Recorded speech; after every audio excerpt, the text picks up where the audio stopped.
Hello Manish, बहुत बहुत स्वागत है हाँ फिर हेलो। से इस नेक्स्ट सेशन में आपका।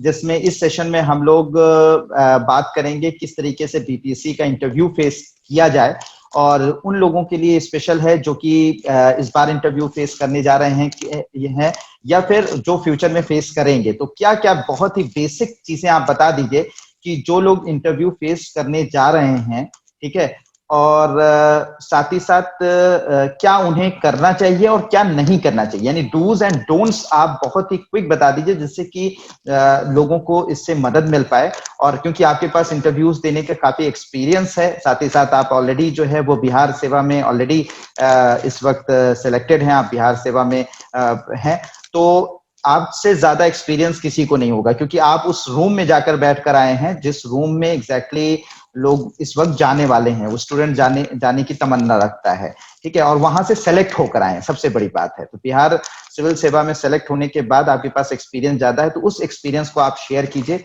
हमारे जो भी व्यूवर्स हैं, हमारे जो भी स्टूडेंट्स हैं। तो बेसिक बहुत ही शॉर्ट में डूज और डोंट्स, क्या करना चाहिए और क्या नहीं करना चाहिए, ये हमारे व्यूवर्स को बताएं। बहुत छोटा रहेगा ये। डूज में आते हैं। सबसे पहले आप लगभग 5 से 8 चैप्टर्स बनेंगे आपके, 5 से 8 हेडिंग्स बनेंगे। और वो हेडिंग्स क्या होगा, वहाँ नाम नहीं पूछता है आपसे, ये बीपीएससी का नया ट्रेंड है। हाँ, आपके डिस्ट्रिक्ट डिटेल्स पे कभी कभी जाते हैं, तो सबसे पहला आपका डिस्ट्रिक्ट डिटेल्स हो गया, उस पे एक चैप्टर बन गया डिस्ट्रिक्ट डिटेल का। दूसरा चैप्टर हो गया आपके एकेडमिक्स का, ग्रेजुएशन का। ग्रेजुएशन कब किया, किस सब्जेक्ट से किया, और उस सब्जेक्ट पे आपका कमांड। अगर आप बीटेक पे हो तो बीटेक के ऊपर कुछ क्वेश्चंस आप तैयार कर लेंगे, जो भी आपका ब्रांच है। वैसे आप अगर ज्योग्राफी से थे तो आप ज्योग्राफी के ऊपर तैयार कर लेंगे। अगर आप कुछ और से थे, फिजिक्स से थे, लेकिन ज्योग्राफी पे आ गए, तब फिजिक्स पे तैयार करोगे। मतलब आप अपने ग्रेजुएशन सब्जेक्ट पे आपको तैयार करना होगा। चैप्टर 2। चैप्टर 3, ग्रेजुएशन के बाद आप ड्रॉप आउट किए तो वो क्यों किए, वो ड्रॉप आउट ईयर्स पे एक चैप्टर रहेगा, चैप्टर 3। चैप्टर 4, अगर आपने जॉब किया है प्रीवियस जॉब्स, जिसमें आइदर गवर्नमेंट जॉब हो या प्राइवेट जॉब हो, तो वो जॉब के ऊपर, जॉब प्रोफाइल पे आपका क्वेश्चन रहेगा। और अगर वो जॉब आपने छोड़ा तो क्यों छोड़ा, इसमें क्यों आना चाहते हैं। अगर आप गवर्नमेंट जॉब में प्राइवेट जॉब छोड़ के आ रहे हैं तो क्यों आ रहे हैं, चैप्टर 4। चैप्टर 5, हॉबी, आपकी हॉबीज के ऊपर एक क्वेश्चन रहेंगी, ठीक है। और chapter 6, case study. Case study के ऊपर क्वेश्चंस रहेंगे कि अगर आप एसडीएम हैं, अगर आप डीएसपी हैं, इसके ऊपर आपके मतलब कंडीशन बेस्ड क्वेश्चंस रहेंगे। चैप्टर 5 हो गया।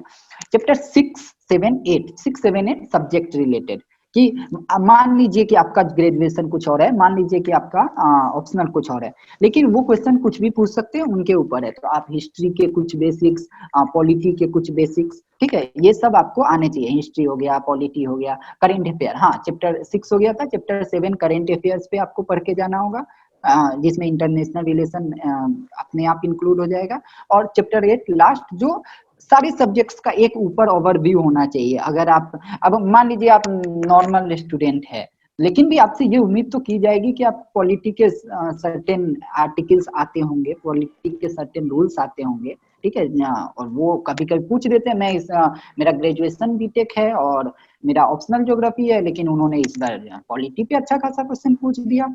उन्होंने पूछा एक्ट्स, रूल और रेगुलेशन में क्या अंतर है, एक्ट्स ज्यादा इंपॉर्टेंट है कि रूल्स ज्यादा इंपॉर्टेंट है, कौन किस पे भारी पड़ेगा, अगर रूल गलत हो गया तो क्या होगा, एक्ट गलत हो गया तो क्या होगा, जुडिशियरी क्या होता है, जुडिशियल रिव्यू क्या होता है, जुडिशियल एक्टिविज्म क्या होता है। तो मतलब आपको ये वो सब चीजें भी ऊपर ऊपर से आनी चाहिए। इन 8 चैप्टर, ये 8 चैप्टर हो गए। अब ये 8 चैप्टर में आप करोगे क्या।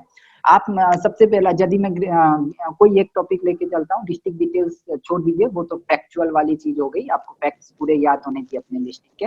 अगर आप ग्रेजुएशन की बात कर रहे हो, ड्रॉप आउट की बात कर रहे हो, तो ग्रेजुएशन के सब्जेक्ट्स पे, ग्रेजुएशन के कमांड, सब्जेक्ट्स के कमांड पे आपने क्यों, वो ग्रेजुएशन था तो वही ऑप्शनल क्यों नहीं है, ठीक है।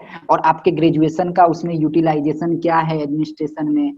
एक और चैप्टर बनेगा आपका, सर्विस प्रेफरेंस क्या है। तो ऐसे हर चैप्टर वाइज, हर चैप्टर पे एक एक मॉक दे दीजिए इफ पॉसिबल, ठीक है। मॉक पॉसिबल नहीं है तो हर चैप्टर पे खुद क्वेश्चन आंसर कर लीजिए, ठीक है। और मुझे लगता है कि अभी तो ऑनलाइन का समय चल रहा है, तो आप सर से डायरेक्ट कांटेक्ट करके देख लीजिए कुछ बच्चों का, यदि सर मॉक ले पाए हर चैप्टर्स पे तो वो भी बेटर रहेगा। तो ये हर चैप्टर्स पे आप वैसे करके करिए और आपका इंटरव्यू ये काफी बेनिफिशियल रहेगा। डूज, ये सारे डूज में आएंगे।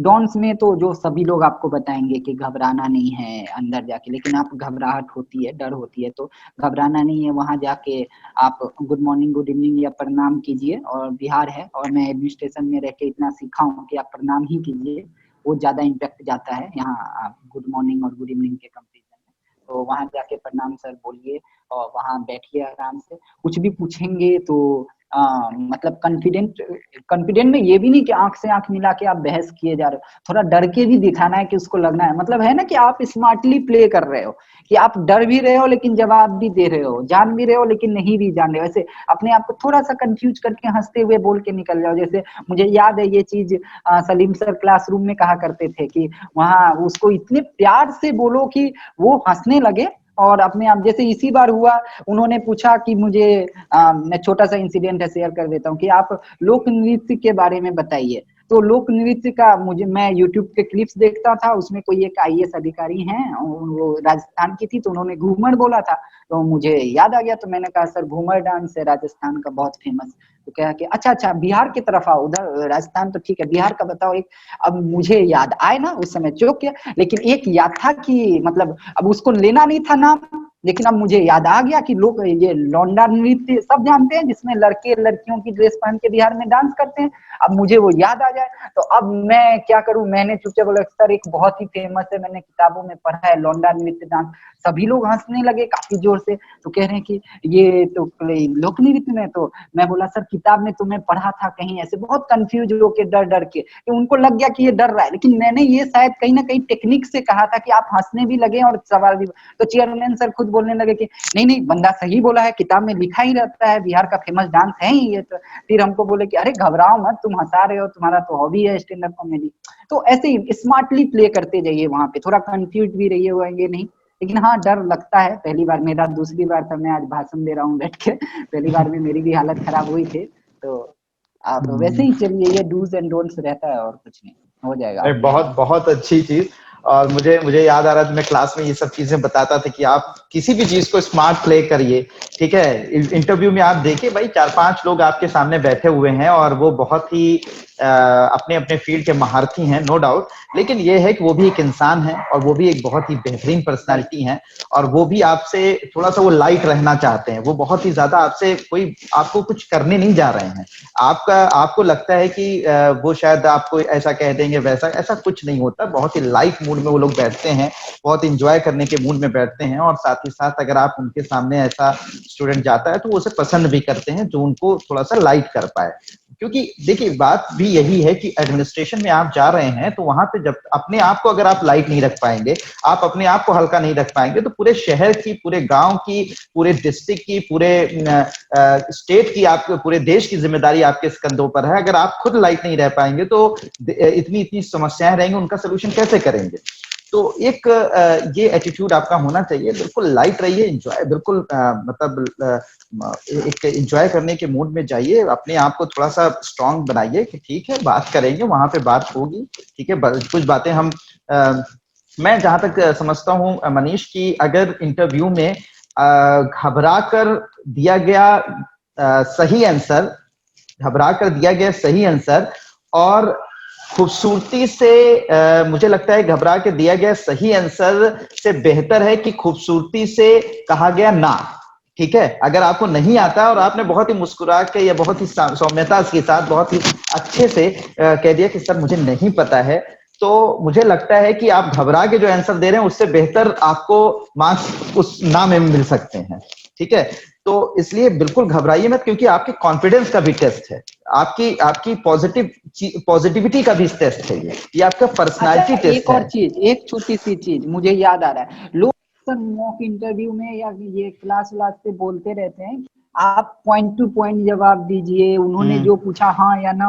हम्म। ये सब नहीं करना है भाई नहीं साहब, नहीं नहीं नहीं, वहां बिल्कुल ना नहीं, थोड़ा एक्सप्लेन करना होगा, क्योंकि एक्सप्लेन वो करना आपको होगा। सुनने के लिए बैठे हैं। बिल्कुल जी बिल्कुल, सर। और एक्सप्लेन करना होगा और बहुत ही लाइट मूड में। वहां पे आपकी, याद रखें, ये इंटरव्यू नहीं, अब इसे पर्सनालिटी टेस्ट घोषित कर दिया गया है, यानी वो राइट। आपकी पर्सनालिटी का टेस्ट, आपकी नॉलेज का टेस्ट ऑलरेडी जो है मेंस एग्जामिनेशन में हो चुका है। आपने प्रीलिम्स में आपने एक तरीके से सारी भीड़ से अलग हो गए, मेंस में आपकी नॉलेज का पूरा टेस्ट कर लिया है उन्होंने, उन्हें पता है ये जो इंटरव्यू में मेरे सामने बच्चा बैठा हुआ है ये पूरी तरीके से नॉलेज इसको है, इसमें कोई शक की गुंजाइश नहीं है। अब हम इसकी पर्सनालिटी टेस्ट कर रहे हैं कि एडवर्स कंडीशंस में या कैसे ये बिहेव करेगा, कैसे इसकी पर्सनालिटी है, कैसा ये देश के बारे में सोचता है, कैसा ये अपने कॉन्स्टिट्यूशन के बारे में सोचता है, कैसा यहाँ के लोगों के बारे में सोचता है, क्या इसके अंदर पॉजिटिविटी है, कैसे क्या ये प्रॉब्लम सॉल्वर बन पाएगा कि नहीं बन पाएगा, देश इतना बड़ा है, इसकी समस्याएं इतनी बड़ी हैं, क्या उसका सोल्यूशन ये दे पाएगा कि नहीं दे पाएगा। तो उसे पर्सनालिटी टेस्ट की तरह से लीजिए, ठीक है। अगर कोई क्वेश्चन नहीं भी आता है तो मुस्कुरा कर मतलब हंस के नहीं, मतलब बहुत ही सौम्यता से, बहुत ही हम्बल होकर बोल दीजिए कि सर मैंने शायद मुझे याद नहीं आ रहा है या मैंने शायद पढ़ा नहीं, जो भी है एक बहुत ही इससे बोल सकते हैं। तो बहुत बहुत शुक्रिया मनीष, आपने इसमें भी हमारे जो भी व्यूवर्स थे, जो भी व्यूवर्स हैं और जो भी लोग हैं उनको आपने गाइड किया। थैंक यू सो मच, आपने ज्वाइन किया। तो आगे हम लोग फिर से कभी अगर जरूरत पड़ी, जैसा कि महसूस हुआ, तो आपको जरूर अपने बुलाएंगे और आपसे जो भी सहायता हमारे स्टूडेंट्स को या हमारे व्यूअर्स को मिल पा रही है वो बहुत ही ज्यादा, उसके लिए शुक्रिया। तो आप लोगों ने देखा इस वीडियो, इसमें आपको बहुत ज्यादा सहायता मिलेगी। तो आपको ये वीडियोस कैसे लग रहे हैं कमेंट बॉक्स में जरूर बताइएगा।